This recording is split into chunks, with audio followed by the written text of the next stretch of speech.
ये है happy home multi channel का प्रसारण सीधे आपके सामने। फोकस हिंदुस्तान मुंबई न्यूज़ में आपका स्वागत है। मैं हूं माजिद सिद्दीकी। दुआ सलाम, आदाब, जय भीम। दुनिया बदल रही है, देश वही है, वही रहेगा। हक और हकीकत को बताने वाले खामोश बैठे हैं। आने वाला वक्त ही बताएगा। वीडियो को आखिर तक देखिए। आज की ख़ास खबरें। सबसे पहले फोकस हिंदुस्तान को सब्सक्राइब करें, लाइक के साथ शेयर करें और अपने कमेंट ज़रूर भेजें। समाज को जगाने के लिए आपकी ज़रूरत है। फिर आऊँगा ताज़ा खबरों को लेकर। माजिद सिद्दीकी, जय हिंद।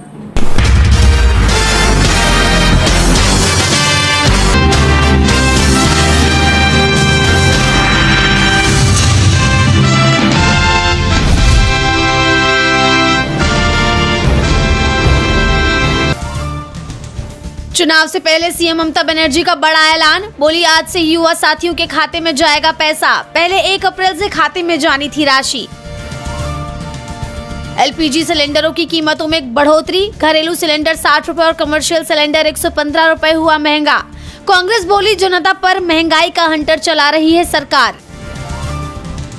महाराष्ट्र में कमर्शियल गैस की सप्लाई बंद। शिवसेना यूबीटी के मुखपत्र सामना में दावा। लिखा, महाराष्ट्र पहुंची खाड़ी युद्ध की आंच। डिप्टी सीएम केशव प्रसाद मौर्य के हेलीकॉप्टर की इमरजेंसी लैंडिंग। धुएं से भरा केबिन। हेलीकॉप्टर में पाई गई तकनीकी खराबी। जेडीयू में एंट्री से पहले एक्टिव हुए नीतीश के बेटे निशांत कुमार। पार्टी नेताओं के साथ की बैठक। राजनीतिक परिस्थितियों और युवाओं की भूमिका पर की चर्चा। इजराइल ईरान संघर्ष पर सनसनीखेज रिपोर्टिंग का मामला। केंद्र सरकार का न्यूज चैनलों पर बड़ा एक्शन। सरकार ने 4 हफ्तों तक लगाई टीआरपी पर रोक।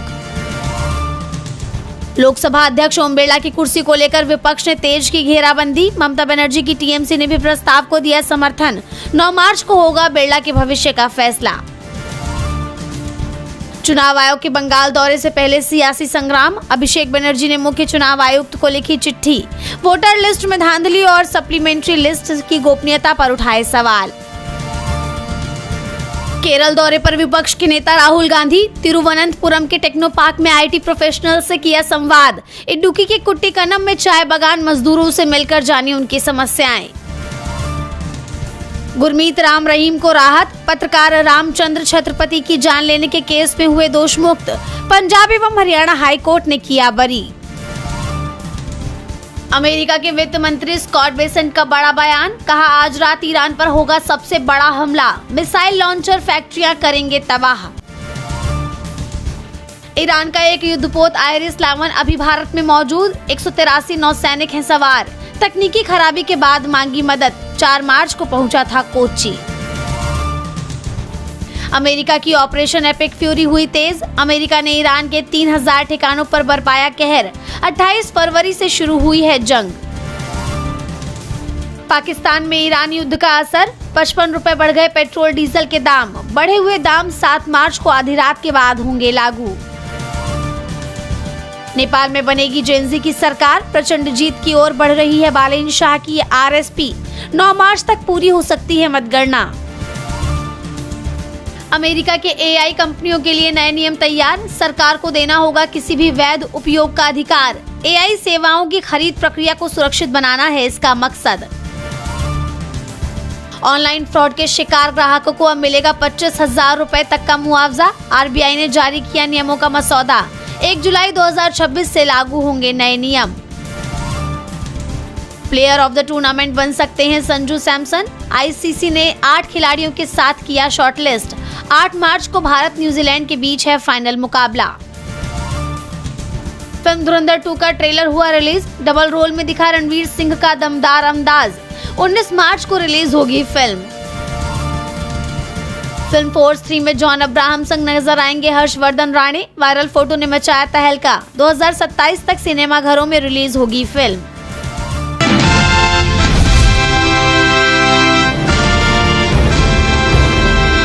पश्चिम बंगाल में विधानसभा चुनावों की सरगर्मियां तेज होती जा रही हैं। तृणमूल कांग्रेस के राष्ट्रीय महासचिव अभिषेक बनर्जी ने वोटर लिस्ट में पारदर्शिता और नियमों की अनदेखी को लेकर मोर्चा खोल दिया है। उन्होंने मुख्य चुनाव आयुक्त और पश्चिम बंगाल के मुख्य निर्वाचन अधिकारी को एक कड़ा पत्र लिखकर चुनावी प्रक्रिया की निष्पक्षता पर गंभीर चिंता जताई है। अभिषेक बनर्जी ने अपने पत्र में चुनाव आयोग की कार्यप्रणाली पर 4 अहम सवाल पूछे हैं। आइए देखते हैं कि इस पत्र में क्या लिखा है। पत्र में कहा गया है कि इस बारे में कोई साफ जानकारी नहीं दी गई है कि जिन मतदाताओं के नाम दैनिक सप्लीमेंट्री लिस्ट के जरिए जोड़े गए हैं उन्हें फाइनल वोटर लिस्ट का हिस्सा माना जाएगा या नहीं। ये संशय लाखों वोटर्स के भविष्य पर सवाल या निशान लगाता है। टीएमसी नेता ने आरोप लगाया कि सुप्रीम कोर्ट के स्पष्ट निर्देशों के बावजूद दावों और आपत्तियों के निपटारे के बाद बनने वाली सप्लीमेंट्री लिस्ट को रोज प्रकाशित नहीं किया जा रहा है। ये सीधे तौर पर न्यायिक निर्देशों की अवहेलना है। वोटर लिस्ट में नाम जोड़ने या हटाने के फैसलों को सार्वजनिक न करना एक बड़ी खामी के रूप में उभरा है। अधिकारियों ने किस आधार पर निर्णय लिए, इसकी कोई जानकारी जनता के पास नहीं है और सबसे गंभीर आरोप रीजन ऑर्डर की कमी पर है। किसी वोटर का नाम क्यों खारिज या डिलीट किया गया, इसका ठोस कारण नहीं बताया जा रहा है, जिससे लोग अपने हक के कानूनी मदद लेने से भी वंचित रह जा रहे हैं। यानी अभिषेक बनर्जी ने साफ कर दिया है कि चुनाव प्रक्रिया में निष्पक्षता और पारदर्शिता लाने के लिए तुरंत जरूरी कदम उठाए जाने की जरूरत है। उन्होंने मांग की है कि आयोग अपनी कार्यप्रणाली में सुधार करे ताकि हर नागरिक के वोट देने के अधिकार की रक्षा हो सके। पार्टी ने इसे लेकर साफ कह दिया है कि बंगाल की जनता के लोकतांत्रिक अधिकारों की रक्षा के लिए ये लड़ाई जारी रहेगी। अब चुनाव आयोग के सामने चुनौती है कि वो टीएमसी के इस हमले का क्या जवाब देता है।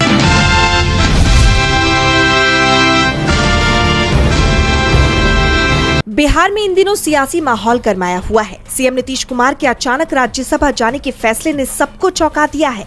एक तरफ उनके इस फैसले को बीजेपी का दबाव बताया जा रहा है, तो दूसरी तरफ उनके बेटे निशांत कुमार की राजनीति में एंट्री की अटकलें भी तेज हो गई हैं। राज्य की गरमाई सियासत के बीच 6 मार्च को जेडीयू की बैठक हुई। जैसे ही बैठक शुरू हुई और मुख्यमंत्री नीतीश कुमार ने औपचारिक रूप से अपने राज्यसभा जाने और राज्य की कमान सौंपने की बात छेड़ी, कमरे में सन्नाटा पसर गया। बैठक में वरिष्ठ नेता विजेंद्र यादव ने विधायकों की तरफ से कहा कि हम लोग नीतीश कुमार के फैसले से सहमत नहीं हैं। इसके अलावा विधायकों ने मांग करते हुए कहा कि अगर नीतीश कुमार दिल्ली जा रहे हैं तो वो अपनी विरासत के रूप में निशांत को उन्हें सौंप दे। हालांकि कई विधायकों का तर्क था कि बिना नीतीश निशांत मंजूर नहीं है। उनका कहना था कि वो निशांत को राजनीति में तभी स्वीकार करेंगे जब नीतीश कुमार बिहार में रहकर उनका मार्गदर्शन करेंगे। नीतीश कुमार इस प्रस्ताव पर चुप रहे, लेकिन कार्यकारी अध्यक्ष संजय झा ने ऐलान कर दिया कि निशांत कुमार 8 मार्च को पार्टी की सदस्यता लेंगे। इन सबके बीच जेडीयू के अंदर चर्चा है कि गृह मंत्री अमित शाह के दखल के बाद सत्ता हस्तांतरण का ये फॉर्मूला तय हुआ है। चुनावी नतीजों के बाद बीजेपी अब बिहार में अपना मुख्यमंत्री चाहती है, लेकिन ऐसा नहीं हुआ। तो वही खबरें ये भी है कि नीतीश कुमार इस दबाव के आगे झुके हैं, लेकिन वो मन से इसके लिए तैयार नहीं थे और यही कारण रहा कि जेडीयू के जमीनी कार्यकर्ता सड़कों पर उतर आए, ललन सिंह और संजय झा जैसे नेताओं के खिलाफ सौदेबाजी के आरोप लगाए। अब देखना ये होगा कि बिहार का अगला सीएम कौन बनता है।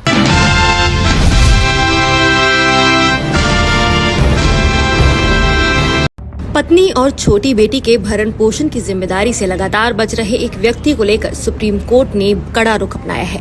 अदालत ने एक ऐसा आदेश दिया है जो न सिर्फ उस पति के लिए बल्कि ऐसे मामलों में जिम्मेदारी से भागने वाले दूसरे लोगों के लिए भी एक सख्त संदेश माना जा रहा है।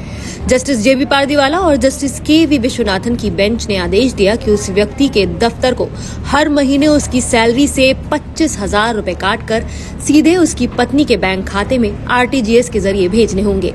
सुनवाई के दौरान अदालत ने पाया कि पति लगातार अदालत के आदेशों की अवहेलना कर रहा था। उसने न केवल पत्नी को भरण पोषण की राशि देने से इनकार किया बल्कि पहले से बकाया रकम भी नहीं चुकाई।